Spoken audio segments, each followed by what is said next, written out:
Gold trusted gold buyers మీరు తాకట్టు పెట్టిన బంగారాన్ని విడిపించి ఈ రోజు ఉన్న మార్కెట్ ధరకు కొనబడును.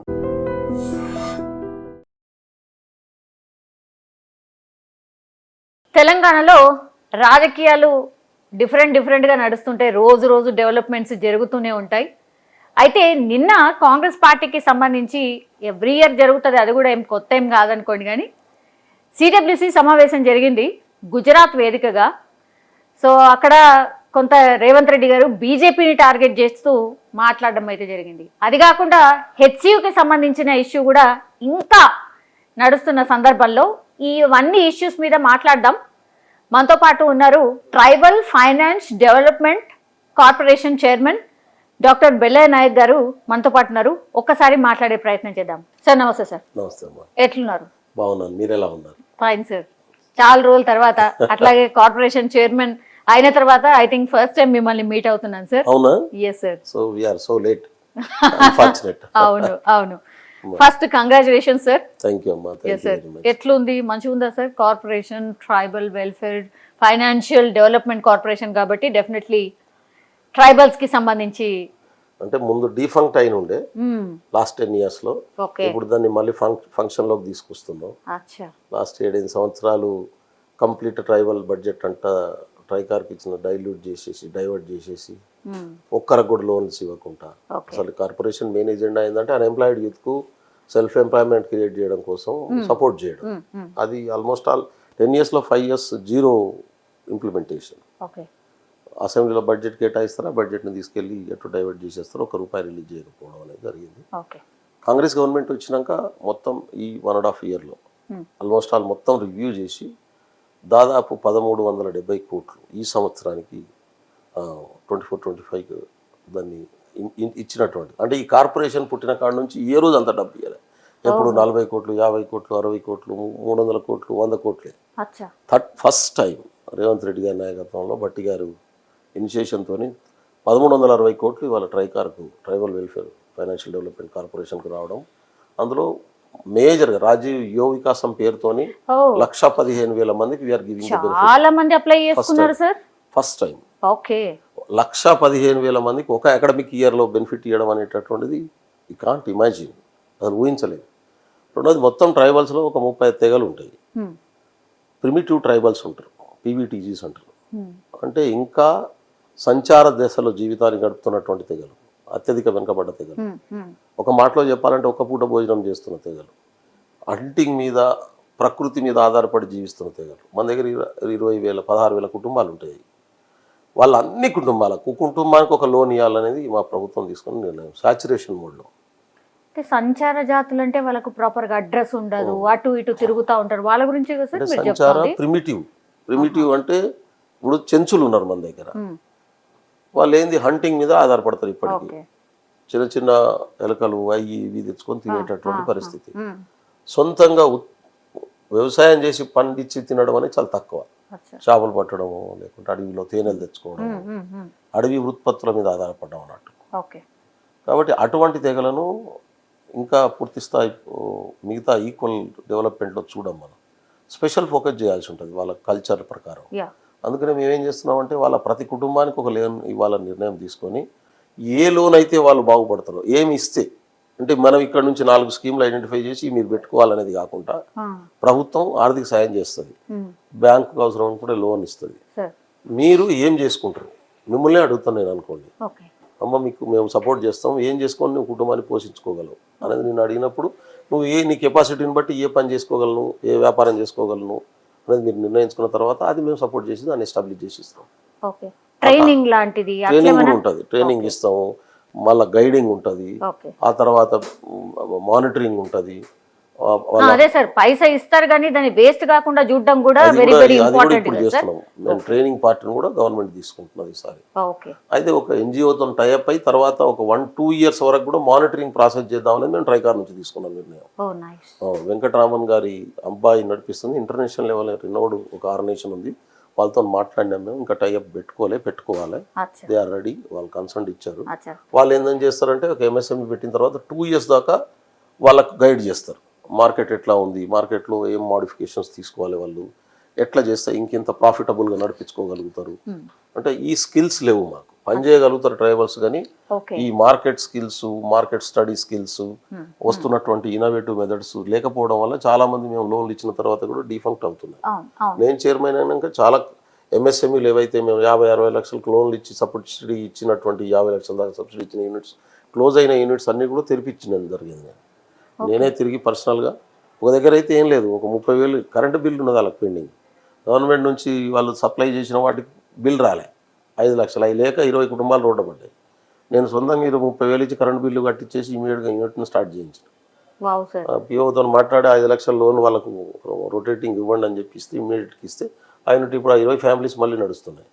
గవర్నమెంట్ చిన్న చిన్న సపోర్ట్. ఎస్ సార్ ఇంత మంచి పనులు చేస్తుంది, మాకు చెప్పండి సార్, విల్ డెఫినెట్లీ కవర్. మీరు చూడండి బాగుంటది కూడా సార్ నిజంగానే. ఇప్పుడు చిక్కీస్ ఉన్నాయి, మేము తయారు చేసిన చిక్కీస్ మార్కెట్లో ఎవరికి కాంపిటేట్ లేవు. ఓకే మా ఎంఎస్ఎంఈలు తయారు చేస్తున్న సబ్బులు మార్కెట్లో నీ డో సబ్బు కూడా పనికిరాదు. ఓకే అంత హైజీనిక్ ఉంటాయి, ఎంత క్వాలిటీ ఉంటాయి, ఎంత న్యాచురల్ ఉంది. మువ్వాతో లడ్డూలు ఎప్పుడైనా తిన్నారా మీరు? ఇప్పుడు ఐరన్ ఎనిమియాతో బాధపడుతుంటారు చాలా మంది లేడీస్, ఎనామిక్ ఉంటారు, ఐరన్ కంటెంట్ తక్కువ ఉంటుంది. అవును మన వాళ్ళు ఇక్కడ అమ్ముతుంటారు లడ్డు. మా ఎంఎస్ఎంఈలు తయారు చేసిన లడ్డు చూడండి, ఒకసారి వాడితే మీరు ఇక వదిలిపెట్టరు. ఓకే ఇప్ప పువ్వులా అదే ఇప్ప పువ్వుతోని లడ్లు అది గవర్నమెంట్ కే సప్లై చేస్తుంది కదా, అదేంది ఎవరికన్నా ఇస్తారు, ఎవరికన్నా మార్కెటింగ్ కావాలంటే ఇస్తారు. అయితే అది ఆన్లైన్లో పెట్టించే ప్రయత్నం చేస్తున్నాం మేము. Yes sir correct. ఈ జొమాటో వీటితో టైఅప్ చేయించి, అమెజాన్ లాంటి వాళ్ళతో టైఅప్ చేయించి వాళ్ళన్నీ కూడా ఆన్లైన్లో సప్లై చేయించే పని కూడా పెడుతున్నాను. Very nice sir. ఎందుకంటే పర్మనెంట్గా వాళ్ళకు సొల్యూషన్ వస్తుంది. అవును. అంటే గవర్నమెంట్ ఏజెన్సీ మీదనే డిపెండ్ కాకుండా క్యాష్ అండ్ క్యారీ లెక్క పెడితే వాళ్ళకి ఇంకెక్కువ నడుస్తుంది, ఇంకెక్కువ పనిచేస్తుంది, పనిచేస్తారు. అది జరుగుతుంది. ఒక ఇన్నోవేటివ్ మెథడ్లో ప్రభుత్వం ఆ కుటుంబాలని, ట్రైబల్స్ని ఆర్థికంగా నిలదొక్కుకోవడం కోసం చేయాల్సిన అన్ని ప్రయత్నాలు చేస్తుంది. Nice sir, very nice sir. ఇది నిజంగానే అంటే ట్రైబల్స్ కొంత ఇంత చేస్తున్నారు కదా సార్, ఇంత ఇనిషియేషన్ తీసుకుంటుంది కాబట్టి కొంత వాళ్ళకు కూడా ప్రచారమో లేకపోతే వాళ్ళు ఏం చేస్తున్నారో జనాలకు ఇట్లా ఉన్నాయి వాళ్ళ దగ్గర నుంచి కూడా కొనుక్కోవచ్చు అనేది కూడా తెలిస్తే వాళ్ళకు కూడా బాగుంటుంది సార్, వాళ్ళకు కూడా బెనిఫిట్ అవుతుంది. Definitely we'll try that side also sir if you support. Definitely మిమ్మల్ని అందరినీ ఒకసారి తీసుకెళ్తాను నేను యూనిట్స్ దగ్గరికి, మీడియాని కూడా తీసుకెళ్ళి ఒకసారి అంతా చూపిద్దాం. ఆ ప్రచారం చేయడంలో వెనకబడి ఉన్నాం, అదే సమస్య. మాకు దొరికిన ప్రతి సమయం ప్రతి పని వాళ్ళకు జనాల కోసం ఇన్వైట్ చేస్తున్నాం తప్ప పని చేస్తున్నాం కానీ ప్రచారం చేయడంలో వెనక ఉన్నాం. కాబట్టి అపోజిషన్ వాళ్ళు ఏం పని చేస్తలేరు అనుకుంటారు, గ్రౌండ్లోకి పోయినాక తెలుస్తుంది వాళ్ళకి తెలియదు. అంటే ఈ ఒపీనియన్ మేకర్స్ ఉంటారు, కొంత సోషల్ ఒపీనియన్ మేకర్స్ గాలిలో తిరిగే బ్యాచ్ ఒకటి ఉంటుంది. వాళ్ళు ఏం చేస్తారంటే వాళ్ళు పైన తిరిగి ఆ పైన ఉన్నటువంటి ఒపీనియన్ ఒరిజినల్ ఒపీనియన్ అని ప్రాంప్టింగ్ చేస్తూ ఉంటారు అన్నట్టు. కాబట్టి ఆ సెక్షన్ ఇచ్చేదే ప్రజాభిప్రాయంగా నడుస్తూ ఉంటుంది. అందుకే నేను ఎప్పుడు చెప్తా, నిజం గడప దాటక ముందే అబద్ధం ఊరంతా చుట్టొస్తుందట, నిజం బయలుదేరిన తర్వాత అబద్ధం పారిపోతుందట. మీరు ప్రతి ఇన్సిడెంట్ చూడండి, మా గవర్నమెంట్ వచ్చినాక ప్రతి నిర్ణయాన్ని ప్రతిపక్షాలు కానీ ఈ ఒపీనియన్ మేకర్స్ కానీ సోకాల్డ్ నెగిటివ్ ఒపీనియన్స్ కానీ నెగిటివ్ క్రియేట్ చేయడం కోసం ప్రయత్నం చేశారు. ఒకప్పుడు మేము కొట్లాడేది ట్రైబల్ రైట్స్ కోసం, కాంగ్రెస్ గవర్నమెంట్ ఉన్నప్పుడు, అప్పుడు నేను పార్టీలో లేను, ఫారెస్ట్ రైట్ యాక్ట్ తీసుకోవాలని కొట్లాడుతున్నప్పుడు టైగర్స్ ఏం అవుతారు ట్రైబల్స్ కోసం మాట్లాడితే అని ఈ సోకాల్డ్ ఎన్విరాన్మిస్టుల పేరు మీద కొనసాగుతున్నటువంటి మీడియా బ్యాచ్ ఒకటి ఉంటుంది. వీళ్ళందరూ కలిసి ట్రైబల్స్ ఆలోచిస్తున్నారు, టైగర్స్ గురించి ఆలోచిస్తున్నారు మీరు అని. వాట్ అబౌట్ ద టైగర్స్ అంటారు వాళ్ళు. మేము మనిషి జీవితం గురించి చెప్పరు, ట్రైబల్స్ అంటే టైగర్స్ అంటారు. ట్రైబల్ వర్సెస్ టైగర్ క్రియేట్ చేశారు. అప్పుడు కిషోర్ చంద్రదేవ్ గారు మంత్రి ఉండే, కేంద్ర మంత్రి యూపీఏ వన్లో. తాను దాని మీద ఫైట్ చేసి మన్మోహన్ సింగ్ గారిని కన్విన్స్ చేసి సోనియా గారి మేడం గారి దృష్టికి తీసుకెళ్ళి అప్పుడు ఆ యాక్ట్ రావడంలో 2006లో చాలా పెద్ద పని చేసాం. సో మెనీ ఆర్గనైజేషన్స్ పనిచేసినాయి. అంటే టైగర్స్ మీద ట్రైబల్స్ గెలిచిరు అప్పుడు. ఇట్లా ఇది కూడా జరుగుతుంది, చాలా దిక్కులు జరుగుతుంటుంది. సరే, అది మనిషి జీవితం అనేది సిస్టంలో, ఒక డెమోక్రటిక్ సిస్టంలో కొట్లాడాల్సి ఉంటుంది కాబట్టి తప్పదు. హెచ్సియు పెద్ద ఎత్తున నడిచింది సార్, హెచ్సియు ఇంకా కూడా నడుస్తూనే ఉంది, మీకు తెలియంది కాదు సార్. ఏమైంది అంటే ఫస్ట్ ఏమో ఇనిషియేషన్ తీసుకుర్రు, హెచ్సియు ఇక ఏదో చేద్దాం something like that, me government తరఫున అక్కడ డెవలప్మెంట్ చేద్దాం, ఉద్యోగాలు కల్పిద్దాం, ఏదో సంథింగ్ ఆలోచన చేసిరు. మళ్ళీ బ్యాక్ స్టెప్ పోవడానికి రీజన్ ఏంటి? బ్యాక్ లేదు, ఫ్రంట్ లేదమ్మా, మేము క్లియర్గా ఉన్నాం. చాలామందికి మిస్కాన్సెప్షన్స్ ఉన్నాయి, కానీ ఎస్సీ ఇష్యూని అర్థం చేసుకోవాలంటే ఒక 2-3 ఇన్సిడెంట్లు చెప్పాల్సి వస్తుంది. మీకు ఓపిక కూడా చెప్తాం మరి, ఎందుకంటే చాలా ఇంపార్టెంట్. ఈ దేశంలో ఇంతకుముందు రాజకీయ యుద్ధం ఏంటంటే స్ట్రేట్ ఫార్వర్డ్గా ఉండేది.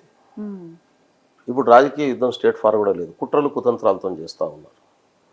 యుద్ధం చేతగానటువంటి వాళ్ళు, నిజాయితీగా పనిచేయడం చేతగాని వాళ్ళు, సత్యాన్ని నమ్ముకొని పనిచేయనటువంటి వాళ్ళు అసత్యాన్ని నమ్ముకొని పనిచేస్తున్నటువంటి పరిస్థితి ఉంది. దాంట్లో చాలామంది తెలవక అసత్యమే సత్యం అని నమ్మేటటువంటి అవకాశం కూడా ఉంటుంది. ఇప్పుడు భూములు, మొదటి ప్రశ్న ఏంటంటే భూములు ఎస్సీయా ప్రభుత్వానియా? అవును, ఫస్ట్ అదే. ఇప్పుడు ఎస్సీయూ అనేది ఎట్లా ఏర్పడ్డది నేను చాలాసార్లు చెప్పిన. యూనివర్సిటీ ఆఫ్ హైదరాబాద్ను ఎస్టాబ్లిష్ చేసింది కాంగ్రెస్ పార్టీ. ఎందుకు ఏర్పాటు చేసింది? 1969 తెలంగాణ ఉద్యమం వచ్చినటువంటి క్రమంలో ఆ ఉద్యమాన్ని పాసిఫై చేయడం కోసం ఆ రోజు 8 సూత్రాల పథకాన్ని తీసుకొచ్చింది ఇందిరాగాంధీ గారు. ఆ 8 సూత్రాల పథకానికి వ్యతిరేకంగా ఆంధ్రాలో జయాంధ్ర ఉద్యమం వచ్చింది. తెలంగాణ సపరేట్ ఇచ్చేసేయండి, ఆంధ్ర మాకు సపరేట్ ఇచ్చేయండి అని. మళ్ళీ ఈ రెండు రాష్ట్రాలని కలిపి విడగొట్టే పరిస్థితి లేదు. ఎందుకంటే యుఎన్ఓలో కేసు ఉంది 1946లో 48లో ఆ రోజు ఉన్నటువంటి గవర్నమెంట్ ఆఫ్ హైదరాబాద్ వేసినటువంటి కేసు. ఏది ఇండియా మా మీద ఆక్యుపై చేసిందని చెప్పి 1946లో అప్పుడున్నటువంటి ప్రభుత్వం, 47లో స్వతంత్రం వస్తే 48లో నిజాం ప్రభుత్వంలో న్యాయశాఖ మంత్రిగా ఉన్నటువంటి మంత్రి యుఎన్ఓలో కేసు వేసిండు. ఆ కేసు 1978 వరకు పెండింగ్ ఉంది. ఆ కేసు తేలకుండా రాష్ట్ర విభజన జరిగే పరిస్థితి లేదు అప్పుడు. కాబట్టి చాలామందికి తెలియదు. కాబట్టి ఏం చేసిరంటే అప్పుడు కలిసి ఉంచడం అనేది అవసరం అనుకున్నది గవర్నమెంట్ ఆఫ్ ఇండియా. అందుకనే 6 సూత్రాల పథకం తెచ్చింది. ఆ 6 సూత్రాల పథకం 371Dలో పెట్టినటువంటి పరిస్థితి. అందులో హైదరాబాద్ యూనివర్సిటీని ఏర్పాటు చేశారు.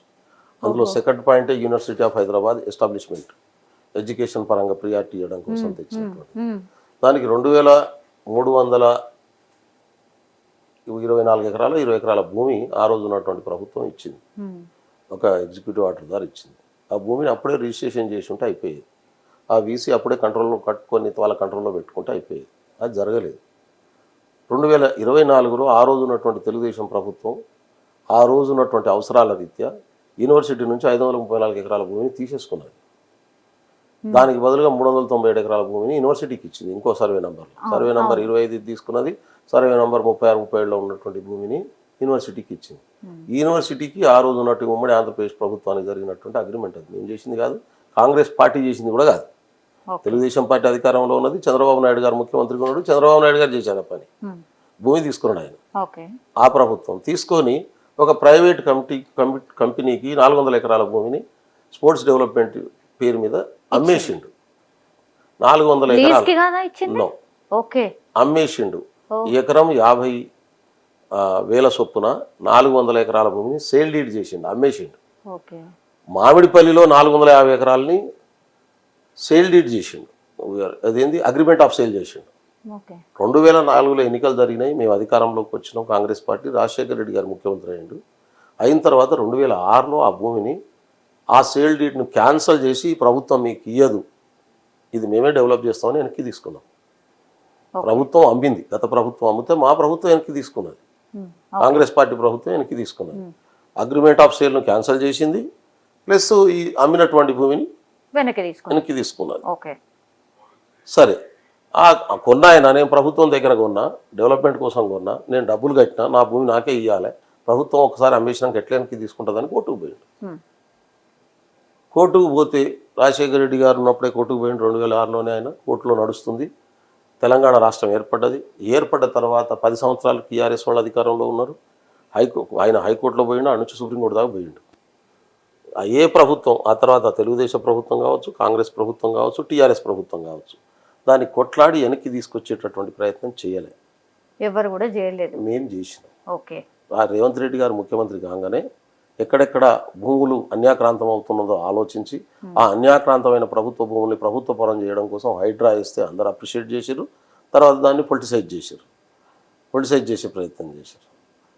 ఆ తర్వాత ఇంకా ఎక్కడ ఇటువంటి కేసులు పెండింగ్ ఏమేమి ఉన్నాయని చూస్తే ఇది కూడా ఉంది. దీని మీద కూడా మంచి అడ్వకేట్లను పెట్టి కొట్లాడి ఆ భూమిని ప్రభుత్వానికి ఇవ్వాలనేది వెనక్కి తీసుకొచ్చినాం. యూనివర్సిటీ అమ్మేసింది, దానికి బదులు భూమి తీసుకున్నది అగ్రిమెంట్లో భాగంగా. రైట్, కోర్టులో పెండింగ్ ఉంది కాబట్టి న్యాచురల్గా ఎక్కడ భూమి అక్కడే పడి ఉన్నది. అది ఎత్తుకపోనికి ఉండదు కదా ఎవరు. భూమి మా ప్రభుత్వం చేతిలోకి వచ్చిన తర్వాత దాన్ని, ఆ ఏరియా అంతా ఐటీ కారిడార్ డెవలప్ అవుతున్నటువంటి ప్రాంతం. ఇప్పుడు హైటెక్ సిటీ అక్కడే ఉంది, ఇండస్ట్రియల్ ఫైనాన్షియల్ డిస్ట్రిక్ట్ అక్కడే ఉంది, దానికి పక్కనే ఈ భూమి అవతల పక్కన ఉన్నది. కాబట్టి జనరల్గా ఇండస్ట్రియల్ ఇన్ఫ్రాస్ట్రక్చర్ కార్పొరేషన్ ఏం చేస్తుంది, అది గవర్నమెంట్ కార్పొరేషన్. ఎక్కడెక్కడ ఏ డిమాండ్ ఉంటే, ఏ ఇండస్ట్రీస్కి ఎంఎస్ఎంఈలకు డిమాండ్ ఉంటే అక్కడ ఒక వెంచర్ చేసి భూములను రోడ్లు వేసి కరెంట్ వేసి ఇన్ఫ్రాస్ట్రక్చర్ను క్రియేట్ చేసి కంపెనీలకు ఎకరం 1 ఎకరం 2 ఎకరాలు ఏ కంపెనీ ఎంత ఉంటుంటే వాళ్ళకి అలాట్ చేసి దాని దగ్గర నుంచి డబ్బులు తీసుకుంటారు. ఆ ఏరియాలో ఎంప్లాయ్మెంట్ జనరేట్ అవుతుంది, గవర్నమెంట్కి ఇన్కమ్కి వస్తుంది, లోకల్లో నిరుద్యోగ సమస్య పరిష్కారం అవుతుంది. ఇది జనరల్ ప్రాసెస్. ఇది మీ వర్షన్ సార్. నాకు చెప్పనియండి మొత్తం వాళ్ళ వర్షన్ కూడా చెప్పేస్తున్నాను. మీరు అడిగిన అది కూడా చెప్తున్నాను. కాబట్టి వాళ్ళు ఏం చేశారు, గవర్నమెంట్కి అప్లై చేసుకున్నారు.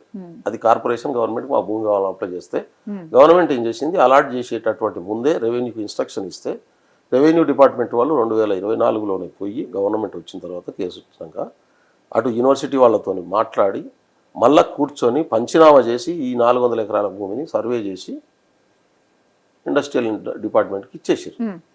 ఇచ్చేసిన తర్వాత మొన్న వాళ్ళు అక్కడ ఆ ఇండస్ట్రియల్ ఏరియాను డెవలప్ చేయడం కోసం వాళ్ళు అడిగి పోయినాక గవర్నమెంట్ అంటే ప్రభుత్వం ఇండస్ట్రియల్ ఇన్ఫ్రాస్ట్రక్చర్ కార్పొరేషన్కి ఇచ్చింది.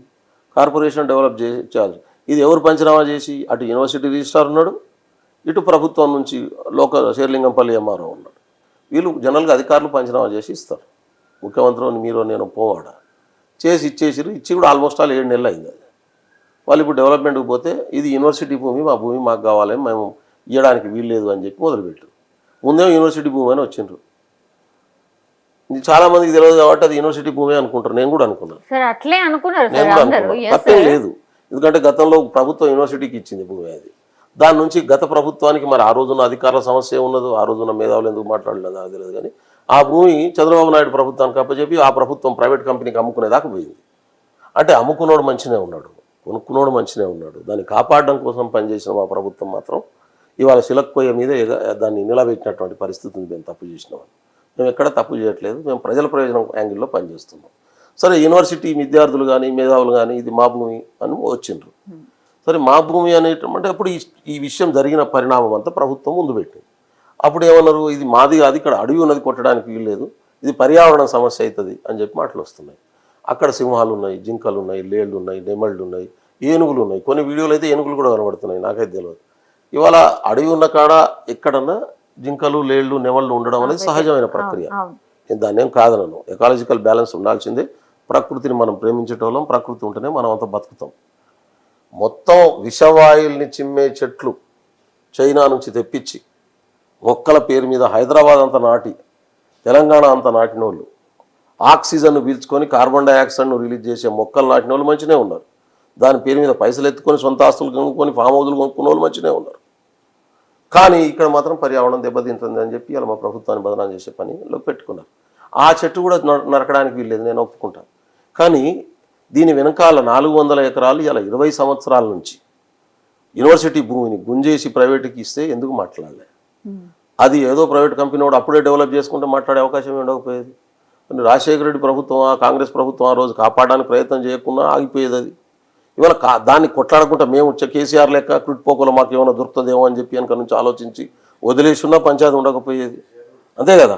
ఇప్పుడు కేటీఆర్ గారు వీళ్ళు ఎందుకు ఊకున్నారు? ఆ పక్కనే ఉన్నటువంటి 534 ఎకరాలకు వెళ్ళి 134 ఎకరాల భూమి తీసుకుపోయి టీఎన్జిఓ అసోసియేషన్కి వాళ్ళే ఇచ్చారు కదా. దాని తర్వాత 50 ఎకరాల భూమి ఒక ప్రైవేట్ కంపెనీకి వాళ్ళే ఇచ్చారు కదా. 100 ఫీట్ల రోడ్డు వాళ్ళే ఇచ్చారు కదా, వితౌట్ పర్మిషన్ వాళ్ళే ఇచ్చారు కదా. అప్పుడు కూడా ఎవరు మాట్లాడలే. నేను ఎందుకు చెప్తున్నా అంటే, పర్యావరణ రక్షకులు కానీ యూనివర్సిటీ రక్షకులు కానీ ఇవాళ కూడా యూనివర్సిటీ భూమి అయితే యూనివర్సిటీకే ఇవ్వాలి. నేను కోరుకుంటుందాన్ని. I don't feel anything.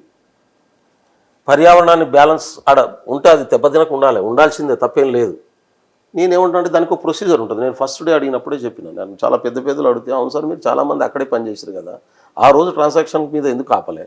పోనీ సుప్రీంకోర్టు నుంచి జడ్జిమెంట్ వచ్చి కూడా 1 year దాటింది కదా ఆల్మోస్ట్.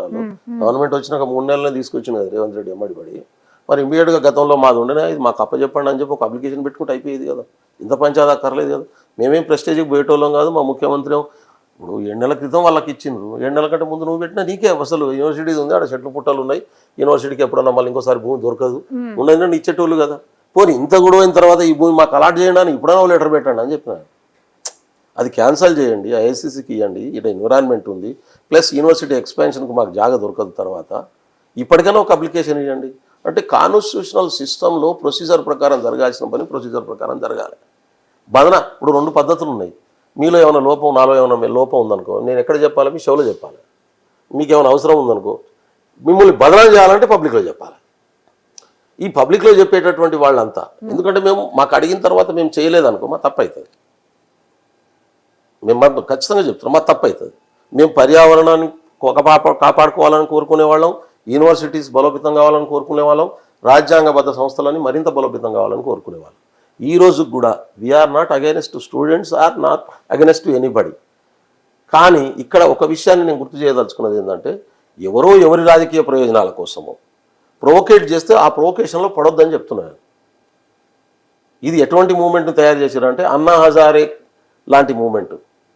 అన్నా హజారే 2004 ఎన్నికల కంటే ముందు, 14 ఎన్నికల కంటే ముందు కాంగ్రెస్ పార్టీ ప్రభుత్వానికి వ్యతిరేకంగా ఫేక్ మూమెంట్ను, ఫేక్ లోక్పాల్ బిల్లు లాంటి మూమెంట్ను క్రియేట్ చేసి కాంగ్రెస్ 1,75,000 కోట్ల కరప్షన్ చేసిందని ఢిల్లీ కేంద్రకంగా రామ్లీలా మైదానంలో పెట్టి పెద్ద మూమెంట్ చేస్తే కిరణ్ బేడీ లాంటి ఐపీఎస్ ఆఫీసరు, చాలా ఆమ్ ఆద్మీ పార్టీ ఏర్పాటు చేసినటువంటి వీళ్ళంతా సో కాల్డ్ విప్లవకారులం, ఈ దేశాన్ని మేమే ఆటలాడదామని కూర్చున్న వాళ్ళంతా ఆ మూమెంట్ అయి కాంగ్రెస్ బదనాం అయిపోయి కాంగ్రెస్ ఓడిపోయిన తర్వాత ఒక్కడు కనబడలే ఈ రోజు వరకు.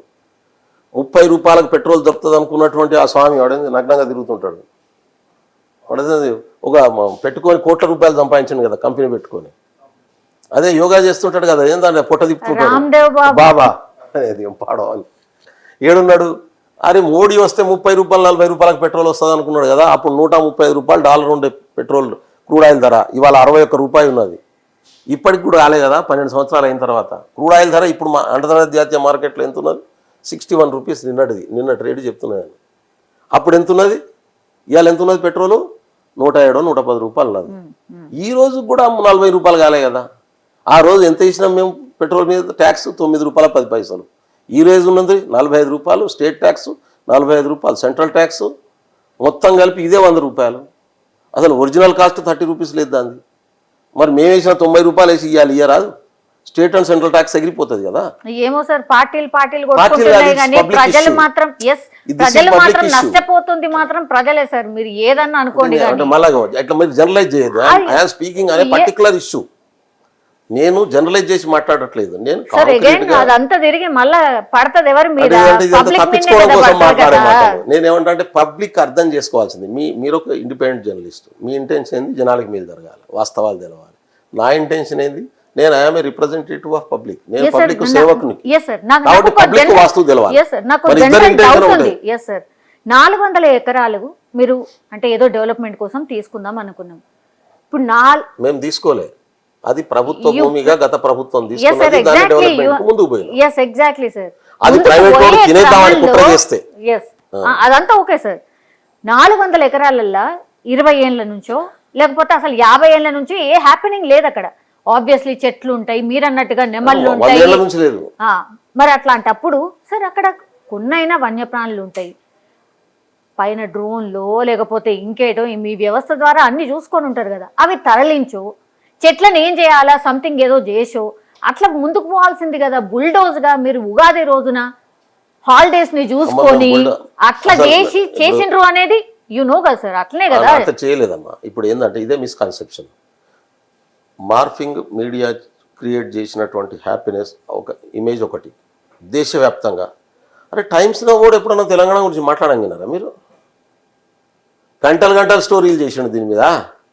అంటే ఎవరి ప్రయోజనాల కోసం చేస్తున్నారు అనేది అది ఇంపార్టెంట్. ప్రజల ప్రయోజనాల కోసం ఖచ్చితంగా తప్పు పెడతా. మేనేజ్ ఏంది? బ్రోకర్లు, అమ్ముడు పోయిన బ్రోకర్లు వాళ్ళంతా. నేషనల్ మీడియాలో ఉన్నటువంటి చాలా ఛానల్స్ ఎవ్వడు పైసలు ఇస్తే వాడు బ్రోకర్లుగా మారి పనిచేస్తున్నటువంటి వాళ్ళు. I'm sorry to say, I most respect the media. Central media ఎట్లా తయారైందంటే, ఇక్కడ కూడా చాలామంది ఛానల్స్ ఎట్లా తయారైందంటే, ప్రజల ప్రయోజనం లేదు, డెమోక్రటిక్ వాల్యూస్ లేవు, నేను నా కుటుంబం ఏం ప్రయోజనం వస్తుంది, నేను ఎట్లా సంపాదించుకోవాలి. This is the agenda behind the total episode. వాళ్ళకు ఒక్క సెకండ్ ప్రజల ప్రయోజనం వచ్చినా పోరాదు. ఇదే సెంట్రల్ యూనివర్సిటీకి ఆడనే ఉంది కదా, పక్కనే మార్కింగ్ చేసిన 400 ఏరియాలో ఎన్ని జింకలు ఉన్నాయి, ఎన్ని చెట్లు ఉన్నాయి. మీరు ఒక మంచి ప్రశ్న అడిగినారు. ఈ 400 ఎకరాల్లో ఉన్నటువంటి వన్యప్రాణులు కానీ, చెట్లు కానీ, ప్రకృతి కానీ ఒకవేళ మనం తీసేస్తే ఎంత నష్టం జరుగుతుంది, దాన్ని మనం ఎట్లా రిక్యూప్ చేయగలం? ఒకవేళ రిక్యూప్ చేయలేని నష్టం జరిగితే అసలు దానికి అందుకు ఇవ్వాలి, దాన్ని క్యాన్సిల్ చేసి మనం దీన్ని ఇంకో పద్ధతిలో ఉపయోగించలేమా అనేటటువంటి చర్చ జరగడం అనేది అవసరం. మీరు ప్రశ్న అది అది అది వాల్యూడ్ ప్రశ్న. అది సమాజానికి, ప్రకృతికి, మానవ జాతికి ఉపయోగపడే ప్రశ్న. నేను అంటున్నాను, ఈ ఇష్యూ రాకముందు ఎవరైనా ఆ ఇష్యూను ముందుకు తీసుకొచ్చే వాళ్ళు ఉండాలి కదా. ఇప్పుడు ప్రభుత్వం అధికారులు ఇచ్చిన రిపోర్ట్ మీదనే నిర్ణయం తీసుకుంటుంది. రేవంత్ రెడ్డి గారికి ఏం కోపం లేదు, ఆడున్న వన్యప్రాణులు అంటే వ్యతిరేకత లేదు, ప్రకృతి అంటే వ్యతిరేకత లేదు. ఆయన దృష్టికి మాకీడ ఇది 50,000 ఇన్వెస్ట్మెంట్ రాబోతున్నది, 5 లక్షల ఎంప్లాయ్మెంట్ను జనరేట్ చేయబోతాం, చేస్తాం, 5 లక్షల మంది కుటుంబాలు బాగుపడతాయి కాబట్టి దీనికి ఇది ఇస్తే మాకు ఉపయోగం అని చెప్పి ఒక డిపార్ట్మెంట్ అప్లికేషన్ పెట్టుకున్నది. అది గవర్నమెంట్ ఏజెన్సీ. ఇంకో అప్లికేషనే లేనప్పుడు ప్రభుత్వం దగ్గర వచ్చిన దాని మీద డిసిషన్ తీసుకుంటుంది కదా. డిసిషన్ తీసుకున్నాక ఇదంతా చర్చకు వచ్చింది. యూనివర్సిటీ భూమి అంటే కాదని చెప్పినాం, దానికి ఉన్న క్లారిటీ ఇచ్చినాం. ఇప్పుడు ప్రకృతి పరంగా ఇక్కడ ఈ నష్టం జరుగుతుంది, ఇది బ్యాలెన్స్ చేయమంటున్నారు. ఎస్, దాని మీద ఆలోచిస్తుంది గవర్నమెంట్. ఒకటి కాదు 4 సార్లు ఆలోచిస్తుంది. విద్యార్థులతో కూర్చున్నది, మేధావులతో కూర్చున్నది, ఎట్లా దాన్ని ప్రొటెక్ట్ చేసుకోవాలని ఆలోచిస్తున్నది. దానికి ఏమైనా ఎకాలజికల్ పార్క్ పెట్టాలన్నా, ఆ 400 ఎకరాల్లో ఎన్ని ఎకరాల్లో మనకు ఫారెస్ట్ ఉంది, నాన్ ఫారెస్ట్ ఏరియా ఎంత ఉన్నది, దాన్ని ఇంకో దానికి వాడగలమా? పోనీ 400 ఎకరాలు యూనివర్సిటీ ఈ రోజు వరకు కూడా మాకే కావాలని యూనివర్సిటీ అఫీషియల్గా రాలే. టిల్ టుడే మీరు ఇంటర్వ్యూ చేస్తున్నటువంటి టైంకు వరకు యూనివర్సిటీ యాజమాన్యం ఈ రోజు వరకు మాకు ఇది ఇవ్వండి, మేము ఎక్స్ట్రా గతంలో మాతోనే ఉండే గత ప్రభుత్వానికి మేము వేరే భూమి ఇది ఇచ్చేసి వేరే భూమి తీసుకున్నాం, మా భూమి మాకు ఇవ్వండి, అవసరం అనుకుంటే will pay for that, or మీరు ఫ్రీగా ఇవ్వండి, ఇది గవర్నమెంట్ ఇన్స్టిట్యూటే కాబట్టి something with some proposal they should come కదా. Till today there is no proposal. మీరు నేను మీడియాలో మాట్లాడుకుంటున్నాం, it will not solve the problem. మేము సిద్ధంగా ఉన్నాం. ముఖ్యమంత్రి గారి దృష్టికి తీసుకెళ్ళంగానే అది ఆ మొత్తం 22,340 ఎకరాలకు 24 ఎకరాలకు అఫీషియల్ డాక్యుమెంట్ లేదు, అప్పుడు ప్రభుత్వం ట్రాన్స్ఫర్ చేయలేదంటే ముఖ్యమంత్రి గారు ఇమ్మీడియట్గా క్యాబినెట్ సబ్ కమిటీ చేసి మీరు మొత్తం దాన్ని రిజాల్వ్ చేయండి ఇష్యూను. ఏదో పైన కాదు, శాశ్వతమైన ఒక పరిష్కారం ఇవ్వాలి. మనం యూనివర్సిటీని ప్రొటెక్ట్ చేయాలి, స్టూడెంట్స్ డిమాండ్స్ను మనం పరిశీలించాలి. అరే మా మంత్రుల కమిటీతోని విద్యార్థులు వాళ్ళతో పాటు మా ఇన్ఛార్జ్ మీనాక్షి నటరాజన్ గారు కూర్చుంటే ఆమెను తప్పు పట్టడం, ఆమె ఎట్లా పోతుంది అంటే ఆమె ఇష్యూ సీరియస్ అనుకుంటున్నది కాబట్టి విద్యార్థుల కన్సర్న్ గవర్నమెంట్కి తెలియజేయాలి కాబట్టి గవర్నమెంట్ క్యాబినెట్ సబ్ కమిటీతో కూర్చుంటే ఆమె ఎట్లా కూర్చుంటారు సెక్రటరీలు అని మాట్లాడు.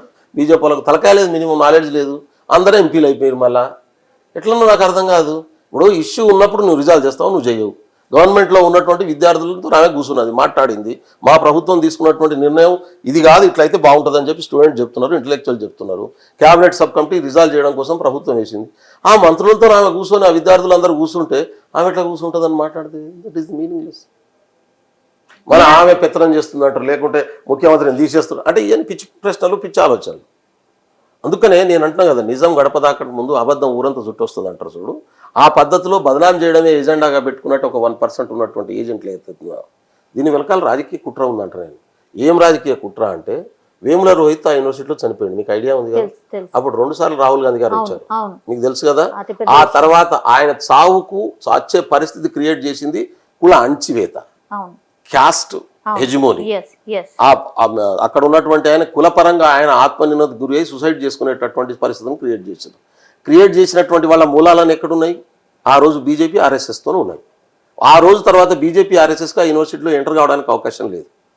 వాళ్ళు ఏం చేసిర్రు అంటే ఇప్పుడు దీన్ని ప్రభుత్వానికి వ్యతిరేకంగా క్రియేట్ చేసి హ్యాష్ట్యాగ్ అంతా రాహుల్ గాంధీకి పెట్టారు. సెంట్రల్ యూనివర్సిటీ నువ్వు పోయిన యూనివర్సిటీ ఏం సంగతి అని చెప్పి రాహుల్ గాంధీ ఇమేజ్ని ఎట్లా డ్యామేజ్ చేయాలి, మార్ఫింగ్ వీడియోలు పెట్టి రాహుల్ గాంధీ ఇమేజ్ని ఎట్లా డ్యామేజ్ చేయాలి. వాళ్ళందరి ఎజెండా అయింది యూనివర్సిటీ భూములను రక్షించడం కాదు. వాళ్ళందరి ఎజెండా రాహుల్ గాంధీని బదనాం చేయాలి, రేవంత్ రెడ్డిని బదనాం చేయాలి. నేను అంటున్నా, నిన్న కూడా 8 మంది ఎంపీలు పోయారు కదా, బీజేపీకి సంబంధించిన ఎంపీలు పోయారు కదా. వీళ్ళందరినీ అడుగుతున్నా, అరే ఒక అప్లికేషన్ ఇయ్యరాదు, యూనివర్సిటీ ల్యాండ్స్ వాళ్ళకి అలాట్ చేయండి, దానికి ఏమైనా ఖర్చు అయితే కేంద్ర ప్రభుత్వం నుంచి మేము ఇస్తాం డబ్బులు అని చెప్పి. అది గవర్నమెంట్ ఆఫ్ ఇండియా కంట్రోల్లో ఉన్న యూనివర్సిటీ కదా. లేకుంటే మీరు అందరు ఎంపీలు మాకు వచ్చిన శాలరీలోకి వెళ్ళి మేము ఇచ్చేస్తామని చెప్పి దమ్ముంటే మాటలు పెద్ద పెద్దవి మాట్లాడతారు. రేవంత్ రెడ్డిని తిడతారు, కాంగ్రెస్ను తిడతారు, రాహుల్ గాంధీని తిడతారు. కాబట్టి మీ చిత్తశుద్ధి ఏది? నీతులు ఎవరైనా చెప్తాడు, నడిచేటోని కాళ్ళకే దుమ్మంటుకుంటుంది. మాటలు ఎవరైనా మాట్లాడతారు, పనిచేసేటోనికి తెలుస్తుంది బరువు ఏందో. కాబట్టి రాహుల్ గాంధీ గారి ఒపీనియన్ ఏంటి సార్? రాహుల్ గాంధీ గారు మా కాంగ్రెస్ పార్టీ, రాహుల్ గాంధీ కాదు మొత్తం Congress party policy pro people policy, pro democracy policy, independent institutes independence ఉండాలని కోరుకునేటటువంటి పాలసీ కాంగ్రెస్. నేను అంటున్నాను, ఇదే ప్లేస్లో కేసీఆర్ గారు ఉంటే అసలు కనీసం ఎవరైనా పిలిచి మాట్లాడేటోళ్ళ? నెక్స్ట్ డే తీసుకుపోయి అందరిలో కూడా పడేసేటోళ్ళు. మేము ప్రతి సెక్రటరీకి పిలిపించి మీడియాలో మాట్లాడిన సందర్భం లేదు. విలేకరులు ప్రశ్న అడిగితే ఏందా నువ్వు చెప్పడానికి వచ్చినావా నాకని మాట్లాడుతుండే. మీరు ఇప్పుడు సెక్రటరీ పోతుర్రు. ఎట్లున్నది క్యాబినెట్లు, ఎట్లున్నది ముఖ్యమంత్రి ప్రెస్ మీటు, 100 ప్రశ్నలు అడిగినా సమాధానం చెప్పే బాధ్యత. ఎందుకంటే మేము రాజులం అనే ఫీలింగ్ మాకు లేదు. We are servant to the people. మేము ప్రజలకు పనిచేసేటటువంటి వాళ్ళం మాత్రమే. ఎగ్జాక్ట్లీ సార్, అందుకే కదా we 100% believe మిమ్మల్ని democracy ఎన్నుకుంది అందుకే and we 100% practice democracy. Yes sir, yes. మేము అదే చెప్తున్నాం. అడగడం మీకు బాధ అనిపిస్తే చెప్పడం, అడగడం మీ బాధ్యత. మా దృష్టికి నేను మళ్ళీ చెప్తున్నా, ఈ ఇష్యూ కాకముందే యూనివర్సిటీ కానీ, యూనివర్సిటీ యాజమాన్యం కానీ, యూనివర్సిటీలో ఉన్న ఇండివిజువల్స్ కానీ ఒక్కరన్నా ముఖ్యమంత్రి గారి దృష్టికి తీసుకొచ్చినా ఈ సమస్య అప్పుడే పరిష్కారం అయ్యేది. ఇవాళ కూడా ఏమంటున్నాం, ముఖ్యమంత్రి గారు ఎంత గొప్ప మాట అన్నారు అనుకుంటున్నాం. మీరు మొత్తం సర్వే చేయండి, యూనివర్సిటీ కంట్రోల్లో ఉన్న ప్రతి గుంట భూమికి మనం రైట్స్ ఇచ్చేద్దాము. ఆ రైట్స్ మన దగ్గర పెట్టుకోవడం తప్పు. గతంలో తప్పు చేసినాయి ఆ ప్రభుత్వాలు. తెలంగాణ 69 ఉద్యోగం నుంచి వచ్చినటువంటి యూనివర్సిటీకి మరి సర్వే చేసి ఎందుకు ఇయ్యలే? కేసీఆర్ 10 సంవత్సరాలు అధికారం ఉన్నాడు, కేటీఆర్ మాట్లాడుతూ ఉన్నాడు, ఎందుకు ఇప్పించలే? ఇప్పటికన్నా ఆ మాటనే మాట్లాడుతున్నారు. అరే ఆ రైట్స్ అన్న చెప్పండి రా ఆయన, వాళ్ళకి అది కూడా ఇష్టం ఉండదు. అందుకని మేము వీఆర్ వెరీ డెమోక్రటిక్. అందుకనే క్యాబినెట్ సబ్ కమిటీ భట్టి గారి నాయకత్వంలో 2 సీనియర్ మంత్రులు ఉన్నారు. వాళ్ళ దగ్గరికి అందరు పోయి రిప్రజెంట్ చేస్తారు. మీరు కూడా రిప్రజెంట్ చేయండి. మీరు చాలా వాల్యుబుల్ ప్రశ్న అడిగింది. అక్కడ ప్రకృతిని ప్రొటెక్ట్ చేయడం కోసం what should be the measures? ఒక నోటు, ఒక లెటర్ తయారు చేసి ఇవ్వండి. నాకు ఇచ్చిన నేను తీసుకుపోయి ఇస్తాను. ఎందుకు అంటున్నానంటే, ప్రజల పట్ల బాధ్యత ఉన్నోళ్ళు, సమాజం పట్ల బాధ్యత ఉన్నోళ్ళు చేయాల్సినటువంటి పని చేయకుండా మనం బదనాం చేసుకుంటూ తిరిగితే ఉపయోగం ఏమీ రాదు. ఇది ఎందుకు అడిగినా అంటే సార్, ఓఆర్ఆర్ చుట్టూ ఎక్కడో చెట్లు ఉన్నాయి, అయితే అది డెవలప్మెంట్ ప్రాసెస్ లో భాగంగా చెట్లను తీసి వేరే కాడ పెట్టాలి అనే ప్లాన్ చేస్తున్నట్టుగా నేను ఎక్కడో చూసా, చదివా. అమ్మ మీకు చెప్పనా, ఐ థింక్ సో అదే అనుకుంటున్నా. 93 లక్షల ఎకరాల భూమిని చైనా ఆక్యుపై చేసుకుంది దేశాన్ని. ఒక్క మాట మాట్లాడే దేశ ప్రధానమంత్రి. గుర్తుపెట్టుకోండి, 7,40,000 ఎకరాల ఫారెస్ట్ భూమిని డిఫారెస్టేషన్ చేసింది గత ప్రభుత్వం. ఒక్క ఓపెన్ కాస్ట్ కింద ఎన్ని వేల ఎకరాలు పోతున్నాయో చూడండి. ఛత్తీస్గఢ్లో ఐరన్ ఓర్ మైన్ పేరు మీద 2,000 ఎకరాల భూమి 3 బెటాలియన్ల ఆర్మీని పెట్టి తవ్వుతున్నది బీజేపీ గవర్నమెంట్. రోజుకు 100 మందిని ఛత్తీస్గఢ్లో చంపుతున్నది ఓపెన్ కాస్ట్ కోసం, ఐరన్ ఓర్ కోసం. మొత్తం ట్రైబల్స్ని టార్గెట్ చేసి చంపుతున్నటువంటి పరిస్థితి కొనసాగుతున్నది. ఎందుకంటే నక్సల్ పేరు పెట్టాలి, వీళ్ళని చంపేయాలి, అడికెళ్ళి ఖాళీ చేయించాలి, ఆ మైన్ ఎత్తుకుపోవాలి. నేచర్ను కరీంనగర్ పోతుంటే మీరు సిరిసిల్ల మన కేసీఆర్ ఇప్పుడు హరీష్ గారి కాన్స్టెన్సీ సిద్దిపేటలో ఎటువంటి అద్భుతమైన గుట్టలు ఉండేది 20 సంవత్సరాల క్రితం. మీరు పోయి గూగుల్ మ్యాప్లో చూసుకోండి, ఒక్క గుట్ట లేదు ఇవాళ. కరీంనగర్ నుంచి సిరిసిల్ల పోతుంటే ఎన్ని గుట్టలు ఉండేటి అటిండు, ఒక్క గుట్ట లేదు ఇవాళ. ఎడిపోయినాయి ఇవన్నీ 10 సంవత్సరాల టీఆర్ఎస్ కాలంలో మొత్తం గుట్టలను అమ్ముకున్నారు. ఇలా ప్రకృతి గురించి మాట్లాడేది. 3 లక్షల మంది ట్రైబల్స్ ఒక్క పోలవరం డిజైన్తో ఖతం అయిపోయినారు. 10 లక్షల హెక్టార్ల భూమి పోయింది. మీకు చెప్తా ఉన్నాను, దాదాపు 500 గుళ్ళు మునిగిపోయినాయి దాని కింద పూర్తయితే. ఎన్ని లక్షల టేక్ చెట్లు పోయినాయో, ఎన్ని లక్షల వన్యప్రాణులు పోయినాయో. ఒక్కరన్నా మాట్లాడిన వీళ్ళు, ఒక్కరన్నా. ఇంత విధ్వంసం జరుగుతుంటే మరి ఒక పెద్ద మూవ్మెంట్ రావాలి కదా సార్, అది ఎందుకు ఫెయిల్యూర్ అయ్యారు? ఎక్కడ ఫెయిల్యూర్ అయ్యింది? కార్పొరేట్ చేతుల్లోకి వెళ్ళిపోయింది. రాజకీయ నాయకత్వం కార్పొరేట్ల ప్రయోజనాల కోసం పనిచేసే నాయకత్వం వచ్చేసింది. పార్టీలు, రాజకీయ పార్టీలు డెమోక్రసీని వదిలిపెట్టి విధ్వంసంలోకి వెళ్ళిపోయినాయి. ఇవాళ ఒక్క కాంగ్రెస్ పార్టీ మాత్రమే కొట్లాడుతున్నటువంటి పరిస్థితి ఉంది. కాంగ్రెస్ అన్ని, నేను అంటున్నాను, కాంగ్రెస్ తప్పు చేయలేదా? చేసింది. తప్పు చేసిన ప్రతిసారి ప్రజలు మమ్మల్ని శిక్షించారు. ఆ శిక్షలు భరించుకొని మమ్మల్ని మేము రెక్టిఫై చేసుకున్నాం. ఎక్కడ తప్పు చేసినాం, ఏ మిస్టేక్ జరిగింది. ఇప్పుడు 2G స్కామ్ జరిగిందని చెప్పి పెద్ద ఎత్తున 1,75,000 కోట్లు అని చెప్పారు. ఇంక్వైరీ మేమే పెట్టాం కదా. మోడీ గారు వచ్చినాక కంటిన్యూ చేసి ఇది స్కామ్ జరగలేదని తేల్చిండ్రు. మేము 2G గవర్నమెంట్తో పాటు ప్రైవేట్ ఏజెన్సీకి సైమల్టేనియస్కి ఇచ్చినాం. ఇచ్చినందుకు స్కామ్ జరిగింది అన్నారు. 3G ఎవరికి ఇచ్చిండన్న మోడీ? 4G ఎవరికి ముందుగా ఇచ్చిండు? 5G ఎవరికి ఇచ్చిండు? 5 years తర్వాత కదా బిఎస్ఎన్ఎల్కి ఇచ్చింది. 18,000 కోట్ల రూపాయలు బిఎస్ఎన్ఎల్కి ఎగ్గొట్టింది నీకు జియో. ఎగ్గొడితే దాన్ని మాఫీ చేసిండు మోడీ. అది స్కామ్ అంటారు, దాన్ని ఏమంటారు? అంటే నిట్ట నిలువుగా ప్రజా ఆస్తుల్ని దోసుకుంటున్న వాళ్ళు మంచోడు అయిపోయిండు, కాపాడిన వాళ్ళు దొంగ అయిపోయాడు. అబద్ధం నిజం అయిపోయింది, నిజం అబద్ధంగా మారిపోయినటువంటి పరిస్థితి. అంటే నోరున్నోది రాజ్యం అని చెప్పి అంటారు చూడండి, గుత్పున్నోది నోరున్నోది రాజ్యం. ఇక్కడ గుతుపా నోరే, డెమోక్రసీ కాన్స్టిట్యూషన్ నడవట్లేదు. ఆ రాజకీయ రంగాన్ని, మొత్తం రాజ్యాంగ రంగాన్ని నడిపించాల్సిన వ్యవస్థలన్నీ కుప్పకూలిపోతున్నటువంటి పరిస్థితి ఉంది. అందుకనే మీరు చెప్పినట్టు నిన్న జరిగింది కదా అహ్మదాబాద్ లో దానికోసం టార్గెట్ బీజేపీ ఉన్నట్టుంది కదా సార్. ఈ దేశాన్ని విధ్వంసం చేసేటోడు ఎవడన్నా మాకు శత్రువే. ఎంటర్ కానియమంటున్నారు కదా. దేశాన్ని విధ్వంసం చేసేటోడు ఎవడన్నా మాకు శత్రువే. దేశాన్ని నిర్మించింది మేము, ఈ దేశానికి స్వతంత్రం తీసుకొచ్చుకున్నది మేము, ఈ దేశాన్ని కాపాడాలని చెప్పి కాంగ్రెస్ పార్టీ నాయకత్వం వహించింది. ఆ రోజు మీ ఏడున్నది, వీళ్ళంతా జనసంఖ్య ఏడున్నది. బ్రిటిష్ ఈ దేశంలో కొనసాగాలి, బ్రిటిష్ వాడు ఇక్కడి నుంచి పోవడానికి వీల్లేదు. 1942 ఆగస్ట్ 9 నాడు క్విట్ ఇండియా మూవ్మెంట్ను మహాత్మా గాంధీ గారు మొదలు పెడితే క్విట్ ఇండియా మూవ్మెంట్ను బైకాట్ చేయండి అని చెప్పి స్లోగన్ ఇచ్చింది ఎవరు? జనసంఘ అధినేత. స్వతంత్రం వస్తే 3 రంగుల జెండా పెట్టొద్దు, అసలు 3 రంగుల జెండా అనేది అరిష్టం అని అన్నది ఎవరు? ఆర్ఎస్ఎస్. 2002 వరకు నాగ్పూర్ హెడ్ క్వార్టర్ మీద జెండాను ఎగరేయింది ఎవరు? ఆర్ఎస్ఎస్. అందుకేనా సార్ మీ పిలుపు కూడా బ్రిటిష్ వాళ్ళ కంటే డేంజరస్ బీజేపీ అంటున్నారు? బ్రిటిష్ వాళ్ళ కంటే డేంజర్. మా ముఖ్యమంత్రి చెప్పింది అదే. బ్రిటిష్ వాళ్ళు మహాత్మా గాంధీని లాఠీలతో కొట్టిండ్రు, జైల్లో పెట్టిండ్రు, కానీ తుపాకీ గుండ్లు వేయలే. తుపాకీ గుండ్లు కాల్చింది ఎవరు? మహాత్మా గాంధీని చంపింది ఎవరు? గాడ్సే కాదా? ఆయన రాజకీయ మూలాలేంటి? ఆర్ఎస్ఎస్ కాదా? హిందూ మహాసభ కాదా? ఏ పునాది నుంచి, ఏ ప్రయోజనాల కోసం పనిచేసిరు వీళ్ళు? అంటే ఈ దేశానికి స్వతంత్రం తెచ్చిన ఒక మహాత్ముని చంపినటువంటి వాళ్ళు. ఆ రోజు బ్రిటిషులు ఉండాలి, స్వతంత్రం వద్దు, రాజ్యాంగం వద్దు, రాచరికం ఉండాలి, మనుధర్మమే రాజ్యాంగం కొనసాగాలి, ఎస్సీ ఎస్టీ బీసీలు మహిళలు మైనారిటీలు అగ్రకుల ఆధిపత్య వర్గాలతో సమానం కాదు. ఇది కోరుకున్నాడేవాడు. ఇవాళ జరుగుతున్నది కూడా అదే. రాజ్యాంగం ద్వారా అధికారం రావాలి కాబట్టి వాళ్ళు వస్తున్నారు. వచ్చిన తర్వాత అమలు చేసేది ఏంది? ఒక 1% ఉన్నటువంటి వాళ్ళ ప్రయోజనాల కోసం పనిచేయడం, అందులో కూడా 200-300 కుటుంబాల కోసం పనిచేయడం. 283 కుటుంబాలకు 16 లక్షల కోట్లు మాఫీ చేసిన వాడు మోడీ గారు. ఎంత? 283 కుటుంబాలు ఈ దేశంలో, పెట్టుబడిదారి కుటుంబాలకు 16 లక్షల కోట్ల ప్రజా సంపదను బ్యాంకుల నుంచి తీసుకున్న రుణాలని మాఫీ చేసింది మోడీ. కాబట్టి ఆ 300-400 కుటుంబాల కోసం పనిచేసే వాళ్ళు గొప్పవాళ్ళు అయిపోయినారు. కోట్లాది మంది జనం, ఈ దేశ జనం. ఒక్కొక్క రాష్ట్రం వాళ్ళే గెలుచుకుంటా వస్తున్నారు సార్. మరి అబద్ధం చెప్పు, మభ్య పెట్టు, మోసం చెయ్యి, నీ మైండ్ లో వాళ్ళ బ్లాక్ చిప్ను పెట్టు, నువ్వు అదే నన్ను నమ్మేటట్టు చేసి ఓటు తీసుకో. నీ ఓట్ల దొంగతనం చేస్తుంది. అదే ఇప్పుడు తెలంగాణలో ఇంప్లిమెంట్ చేస్తే, అందుకని తెలంగాణలో బాబాసాహెబ్ అంబేద్కర్ ఒక మాట వచ్చింది కూడా. బాబాసాహెబ్ అంబేద్కర్ ఒక మాట చెప్పిండు, నిజం ప్రజలకు తెలియకుంటే అబద్ధమే నిజం అని జరుగుతుందని చెప్పిండు బాబాసాహెబ్ అంబేద్కర్.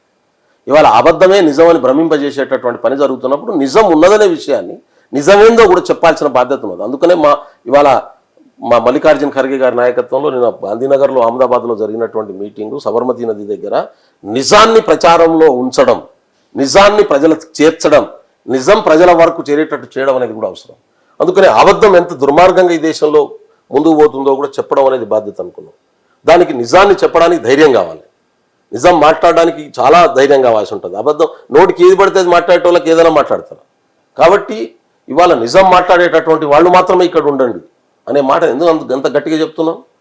అందుకనే కాంగ్రెస్ పార్టీ ప్రజల ప్రయోజనం, ఈ దేశంలో ఉన్నటువంటి చివరి వ్యక్తి రాజ్యాంగ హక్కుల్ని రక్షించబడేటటువంటి పద్ధతిలో పనిచేయడమే కాంగ్రెస్ పార్టీ కార్యకర్తలు. అయితే ఇది ఓన్లీ కాంగ్రెస్ పార్టీ యుద్ధం కాదు, నేను మళ్ళీ చెప్తున్నా, ఈ దేశ ప్రజల యుద్ధం. ఇది సమానత్వాన్ని కోరుకునేవాళ్ళు, ప్రజాస్వామ్యాన్ని కోరుకునేవాళ్ళు, రాజ్యాంగాన్ని కోరుకునేవాళ్ళు, అందరూ గౌరవంగా జీవించే జీవితాన్ని కోరుకునేటటువంటి వాళ్ళందరి యుద్ధం ఇది. ఆ రోజు కూడా కాంగ్రెస్ పార్టీ నాయకత్వం వహించింది బ్రిటిషర్లకు వ్యతిరేకంగా, కానీ మొత్తం దేశమంతా కాంగ్రెస్ పార్టీతో నిలబడ్డది. ఇవాళ మళ్ళీ అటువంటి పరిస్థితి వచ్చింది. నిన్న రేవంత్ రెడ్డి గారు చెప్పింది వచ్చిందంటే నేను వచ్చింది. రాజ్యాంగాన్ని అడ్డం పెట్టి రాజ్యాంగ ముసుగులో అధికారంలోకి వచ్చి సుప్రీంకోర్టు జడ్జిల ఇంట్లోకి వెళ్ళి కట్టల పైసలు ఎక్కడికి వెళ్ళి వస్తున్నాయమ్మా? రాకుంటే ఎట్లా? చీఫ్ జస్టిస్గా పనిచేసిన వాళ్ళు రిటైర్ కాగానే పోయి రాజ్యసభ సభ్యులు తీసుకొని పోయి నీకు పార్లమెంట్లో కూర్చున్న పరిస్థితి ఎక్కడికి వెళ్ళి కనబడుతుంది మీకు? ఈ దేశంలో భారత రాజ్యాంగము సంస్కృతి విధ్వంసం జరిగి కొంతమంది వ్యక్తుల ప్రయోజనం కేంద్రకంగా అధికారం ఒక నియంత్రితమైన పద్ధతిలో కొనసాగుతున్నది. దీన్ని రక్షించుకోకుంటే మెజారిటీ ప్రజలు బానిసలుగా మారతారు. రాజ్యాంగం రాకముందు ఎవరైతే బానిసలుగా ఉన్నారో, ఏ వర్గాలు అయితే బానిసలుగా ఉన్నారో, ఏ అధికారం లేనటువంటి వాళ్ళు, నేను ట్రైబల్, నేను ఒక లంబాడి బిడ్డను, బంజారా బిడ్డను, నాకు ఏ అధికారం లేదు. భారతదేశంలో ఏ రాజు పాలించినా, మొఘల్సా, నిజామా, ఝాన్సీనా, శివాజీనా, ఏ రాజు పాలించినా, రామరాజ్యంలో కూడా నాకు చదువుకునే హక్కు లేదు, నాకు బడికి పోయే హక్కు లేదు, నేను జ్ఞానాన్ని సంపాదించుకునే హక్కు లేదు, నేను రాజ్యం వెళ్ళే హక్కు లేదు. నాకు ఎస్సీలకు లేదు, ఎస్టీలకు లేదు, బీసీలకు లేదు, మహిళలకు లేదు. అదే కదా మన ధర్మం శాస్త్రం చెప్పేది. వాళ్ళు ఏ రాజ్యాంగాన్ని ఇంప్లిమెంట్ చేసిరు అనేది ఇంపార్టెంట్. అది హిందూ రాజులైనా ముస్లిం రాజులైనా వాళ్ళు ఇంప్లిమెంట్ చేసేది మనుధర్మాన్ని, షరియత్ను. దాని ప్రకారం ఆ రోజు ఉన్నటువంటి పాలక వర్గం, ఆధిపత్య వర్గమే పాలక వర్గం, నేను కాదు. భారత రాజ్యాంగం 1950 జనవరి 26 ఈ దేశంలో అమలు కాకముందు ఈ దేశంలో పుట్టినటువంటి ఏ స్త్రీకి బల్లెకు పోయే అవకాశం లేదు. చట్టబద్ధంగా ఓటు హక్కు లేదు. ఇంత మాట్లాడుతుంది, అమెరికాలో ఓటు హక్కు లేదు. 100 సంవత్సరాల తర్వాత, 300 సంవత్సరాల తర్వాత వచ్చింది. మన దేశంలో రాజ్యాంగం మొదలైనటువంటి డే నుంచి ప్రతి మనిషికి ఓటు హక్కు వచ్చింది. ఈ దేశాన్ని పాలించడం, వ్యక్తులను సెలెక్ట్ చేసుకునే హక్కు వచ్చింది. అందరూ సమానంగా జీవించే హక్కు వచ్చింది. అది తీసేసే కుట్ర జరుగుతుంది. ఈ ఇంత పెద్ద కుట్రకు నాయకత్వం వహిస్తున్నది బీజేపీ. దీన్ని కాపాడుకొని ప్రజలంతా గౌరవంగా బతికే పరిస్థితి తీసుకురావాలనుకుంటుంది కాంగ్రెస్ పార్టీ. కాబట్టి ఏ ఆలోచనలకు ఎవరి నాయకత్వం వహిస్తున్నారు, ఎటువైపు ఉండాలనేది ప్రజలు నిర్ణయించుకోవాల్సినటువంటి అవసరం ఉంది. కాంగ్రెస్ సౌత్ లోకి ఆల్రెడీ ఎంటర్ అయిపోయింది సార్. సౌత్ ఫోకస్డ్ గా ఉండబోతోంది ఇప్పుడు బీజేపీ అనేది మీకు కూడా తెలుసు. అమ్మ, సౌత్, నార్త్ ఈస్ట్, వెస్ట్ ఏదన్నా కావచ్చు, భారత భూభాగం మొత్తంలో ఇవాళ సమానత్వం వైపు ఉండేవాళ్ళు ఎవరు, ఆధిపత్యం వైపు ఉండేవాళ్ళు ఎవరు, ప్రజాస్వామ్యం వైపు ఉండేవాళ్ళు ఎవరు, నియంతృత్వం వైపు ఉండేవాళ్ళు ఎవరు, ఇప్పుడున్నటువంటి రాజ్యాంగాన్ని పూర్తిగా అమలు చేయించుకునేటటువంటి చైతన్యం వైపు ఉండేవాళ్ళు ఎవరు, దీన్ని అడ్డం పెట్టుకొని ఆధిపత్య వర్గాల ప్రయోజనం కోసం తీసుకునే వాళ్ళ వైపు ఈ పోలరైజేషన్ జరగబోతుంది దేశంలో. అందుకనే మా ముఖ్యమంత్రి గారు అడుగు బెట్టనీయం అనే మాట చెప్పిండు. తెలంగాణ చైతన్యవంతమైంది. మొత్తం భూగోళంలో రైతుల నాయకత్వంలో జరిగినటువంటి సాయుధ పోరాటం జరిగినటువంటి ప్రాంతం తెలంగాణ ప్రాంతం 1945లోనే జరిగింది. కాబట్టి చైతన్యవంతమైనటువంటి మార్గం. కాబట్టి ఇవాళ ఎన్నో రకాల మార్పులకు కేంద్రమైనటువంటి ప్రాంతం తెలంగాణ ప్రాంతం, తెలంగాణ ఉద్యమం. అందుకనే రేవంత్ రెడ్డి గారు, మా ముఖ్యమంత్రి గారు ఇవాళ తీసుకున్నటువంటి కాంగ్రెస్ జాతీయ నాయకత్వం తీసుకున్నటువంటి విషయాన్ని, సత్యాన్ని, న్యాయ రూట్ ఆఫ్ జస్టిస్ అనే పాత మీద ఏదైతే తీసుకొని పోతున్నదో దాని మీద తెలంగాణ సమాజాన్ని సన్నిధం చేయడం కోసమే జై బాపు, జై భీమ్, జై సంవిధాన యాక్టివిటీస్ అందరికంటే ముందు కాంగ్రెస్ పార్టీ ఇచ్చి 3 నెలలు అయినా అందరికంటే ముందు తెలంగాణలో మొదలైంది. రేపు నెక్స్ట్ ఇయర్ జనవరి 26 వరకు జరగబోతుంది. ఆ లోపు ప్రతి కుటుంబానికి, ప్రతి గడపకు రాజ్యాంగం విలువల్ని, రాజ్యాంగ ప్రాథమిక హక్కుల్ని, రాజ్యాంగ బాధ్యతల్ని, రాజ్యాంగం ప్రతి వ్యక్తికి ఇచ్చినటువంటి స్వేచ్ఛను, సమానత్వాన్ని, సౌభ్రాతత్వాన్ని ఇది తీరవేర్చేటటువంటి పనిని మేము తీసుకున్నాం. కాంగ్రెస్ పార్టీ కార్యకర్తగా ఈ దేశానికి ఒక రాజ్యాంగం తెచ్చినటువంటి వాళ్ళుగా, సమానత్వ విలువలను తెచ్చినటువంటి వాళ్ళంగా మా బాధ్యత. లేకుంటే నెక్స్ట్ జనరేషన్ ఈ దేశంలో ఎస్సీ, ఎస్టీ, బీసీ మైనార్టీలు, మహిళలు బానిసలు అవుతారమ్మా. మహిళలు ఏ కులం మహిళ అయినా బానిస అవుతారు. ఎందుకంటే బ్రాహ్మణ కుల మహిళలకు కూడా మన ధర్మం ప్రకారం చదువుకునే హక్కు లేదు. ఇక మళ్ళీ చెప్తా ఉన్నాను, రాసి పెట్టుకోండి. మన ధర్మం ప్రకారం క్షత్రియులు పాలించాలి, బ్రాహ్మణులు జ్ఞానం సంపాదించాలి, క్షత్రియ పురుషులు పాలించాలి, క్షత్రియ స్త్రీ కూడా పాలించడానికి వీల్లేదు. బ్రాహ్మణ పురుషులు జ్ఞానాన్ని నేర్చుకోవాలి, బ్రాహ్మణ స్త్రీలకు జ్ఞానం హక్కు లేదు. వైశ్యులు, పురుషులు వ్యాపారం చేయాలి, స్త్రీలకు వ్యాపారం చేసే హక్కు లేదు. శూద్రులకు ఏ హక్కు లేదు. అతి శూద్రులు అంటరాని వాళ్ళు మనుషులే కాదు, మేము గిరిజనులం, ఆటవికులం, జంతువులతో సమానం. ఇది ఆ రాజ్యాంగం చెప్పేటటువంటి నీది. దానికి నాయకత్వం వహిస్తున్నది బీజేపీ. అది అమలు కావాలని కోరుకుంటున్నది బీజేపీ. మేము భారత రాజ్యాంగం, ఈ మనుషులు ఇప్పుడు జంతు జాలాల్లో ఉన్నటువంటి చేపలన్నీ సమానంగా ఉన్నాయి. ఆ జాతి ఒక జాతి, కోతుల జాతి ఒక జాతి, సింహాల జాతి ఒక జాతి, ఇట్లా మానవుల జాతి, మనుషుల జాతి ఒక జాతి. ఈ మనుషులో పుట్టినటువంటి మానవులంతా సమానంగా బతకాలి అని కోరుకునేటటువంటి ఒక ప్రకృతి ధర్మాన్ని కోరుకునే పార్టీ కాంగ్రెస్ పార్టీ. అందుకని ఈ 2 పాత్రల మధ్యన జరుగుతున్నటువంటి ఇవాళ కుట్రలు కుతంత్రాలతో, ఒకటి సత్యం మీద పనిచేసేవాళ్ళు, అసత్యం మీద పనిచేసేటటువంటి వాళ్ళు. అందుకని ఇప్పుడు వాట్సాప్ యూనివర్సిటీ అని మనం మాట్లాడుకుంటూ ఉంటాం కదా. ఈ WhatsApp university is nothing but దాని బేసే అసత్యం, దాని బేసే మోసం, దాని బేసే దగ. అదే పునాదిగా పనిచేస్తుంది. అందుకని దాన్ని కన్విన్స్ చేయడం నీ వల్ల కాదు, వాస్తవాలు చెప్పడమే నువ్వు చేయగలిగింది. అందుకని మనుషులు ఈ ప్రకృతిలో ఉన్నటువంటి, అందులోనూ భారత భూభాగం, భారత ఉపఖండంలో ఉన్నటువంటి ప్రజలు ఆటవిక ప్రాథమిక జాతుల నుంచి వచ్చినటువంటి వాళ్ళు, సమానత్వ భాలజాలతో సంస్కృతులతో విలువలతో ఉన్నటువంటి జాతుల వాళ్ళు. అందుకని వీళ్ళ ముందు సాంస్కృతిక దాడి జరుగుతున్నటువంటి పరిస్థితి ఉన్నది. అంటే వాళ్ళ దేవీ దేవతల్ని లోకి ఎంటర్ అయిపోయి వాళ్ళను పక్కకు తప్పించేసి ఆధిపత్యపు భావజాలపు దేవీ దేవతలను చర్చించడం అంటే ఒక ప్రణాళికాబద్ధంగా ఆర్ఎస్ఎస్ గత 75 సంవత్సరాలుగా చేస్తున్నటువంటి కుట్రలు ఇవాళ సమాజానికి అర్థం చేయించాల్సినటువంటి అవసరం ఉంది. అందుకనే నేను మళ్ళీ చెప్తా ఉన్నాను, ప్రకృతి ధర్మము, న్యాయ ధర్మము, ఆదిమ ధర్మము ఇక్కడ మళ్ళీ రిస్టోర్ అవుతుంది. భారత రాజ్యాంగం దానికి ప్రాతినిధ్యం వహిస్తుంది. అందరి కోసం ఆలోచించేటటువంటి కాంగ్రెస్ పార్టీ, అందరినీ సమానంగా జీవించేటటువంటి ప్రకృతి ధర్మమే గెలుస్తుంది, మీకేం డౌట్ లేదు. అందుకనే రేవంత్ రెడ్డి గారు అంత గట్టిగా చెప్పింది. Yes sir, thank you sir, thank you so much.